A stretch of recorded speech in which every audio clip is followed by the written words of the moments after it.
suis Suzanne Clément, j'interprète Nicole Delambre dans la série Dérapage. Leur couple ne va pas forcément bien. En fait, ça a pesé beaucoup sur leur amour, en fait. Mais moi, je pense, enfin, c'est un peu comme ça qu'on l'a construit avec Ziad et avec Eric. Ils se sont beaucoup aimés, ils s'aiment encore. Les difficultés du personnage joué par Eric sont tellement grandes et en plus vont tellement toucher à ce par quoi un homme se définit, ce par quoi on lui demande aussi beaucoup de se définir. Donc ça affecte en fait toutes ses relations, sa relation de lui face à lui-même et forcément donc son estime de lui-même en fait. Nicole, elle aime profondément cet homme, mais le degré d'exigence que ça lui demande de rester auprès de lui, de l'encourager, est un peu au-delà de ses forces par moments.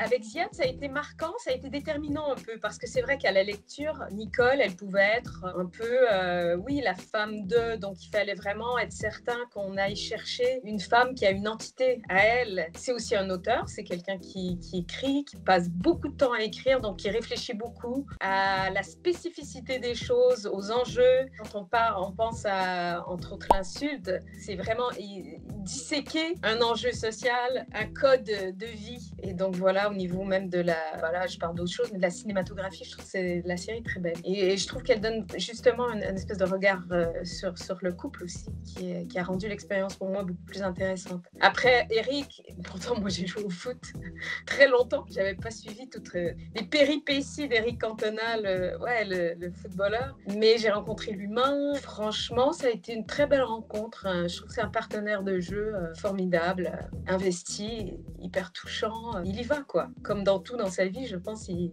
y va. Et après, Alex, malheureusement, on ne s'est pas rencontré dans le jeu. C'est quelqu'un que j'admire beaucoup, mais je l'ai pas. Les personnages ne se croisent pas. Ça aurait été très intéressant qu'ils se croisent, mais ça ne se fait pas dans le scénario. Il y a un truc avec les séries, je pense qu'il faut les aborder de la même façon. C'est vrai que le personnage peut se décliner parfois sur une plus longue période, avec plus de scènes, et ça, je trouve que c'est quelque chose qui peut être un plus, qui peut être un moins. Parce qu'on peut aussi se redire et se redire sur certaines séries, entre autres les séries qui ne sont pas forcément toutes écrites à l'avance. C'est intéressant en tout cas de regarder des acteurs jouer des séries parfois et voir comment ils vont aller chercher en eux la logique pour changement de personnage. Mais enfin, dans n'importe quoi, je pense qu'il faut y croire.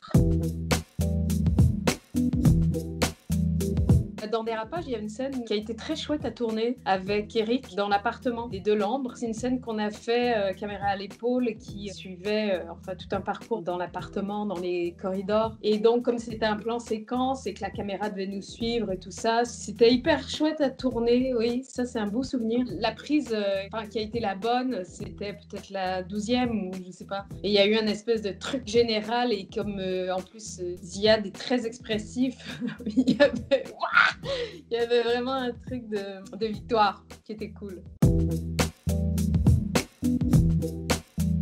J'avais pas vu Breaking Bad et donc c'est la série un peu que je regarde présentement et que je trouve assez chouette à regarder justement parce qu'elle est pas trop lourde non plus. Il y a un truc ludique malgré tout, même si ce qu'ils vivent est parfois terrible, mais il y a un truc assez libérateur aussi parce que c'est un personnage qui sort complètement de ses marques, qui fait du bien en fait, qui fait un peu penser à Alain Delambre d'ailleurs dans son parcours. Il y a Sex and the City que je revois pas en ce moment mais que je trouve qui est une série si jamais j'ai besoin de me faire plaisir et en même temps qui est extrêmement positive pour les femmes, qui est un peu fofolle et qui est géniale. Il y a Unorthodox sur toute la communauté juive hassidique.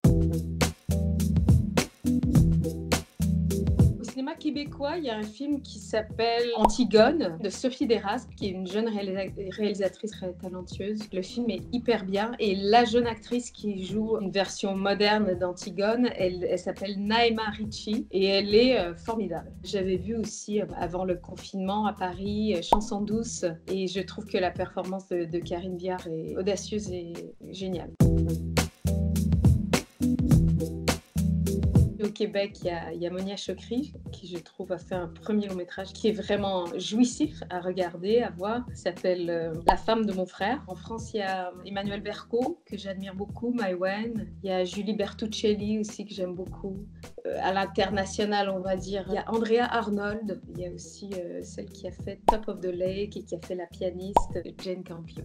Et sinon aussi, il y a des comédies romantiques américaines que j'aime beaucoup qui sont réalisées par Nancy Meyers. Il y a quelque chose dans J'ai tué ma mère qui me touche encore beaucoup dans la performance de Xavier, entre autres. Il y a quelque chose d'intact et de tellement brut, vrai, qu'il devait dire et qui était très fort aussi dans sa relation avec le personnage de sa mère, joué par Anne Dorval aussi. Il y a quelque chose même dans l'esthétisme du film. C'est son premier coup de crayon qui est à la fois génial et en même temps complètement original et inattendu. Il y a quelque chose qui ne s'invente pas, qui vient vraiment du premier film, mais qui n'enlève rien à la splendeur de tout ce qu'il a fait après, la force et le fait qu'il ait raffiné son travail aussi.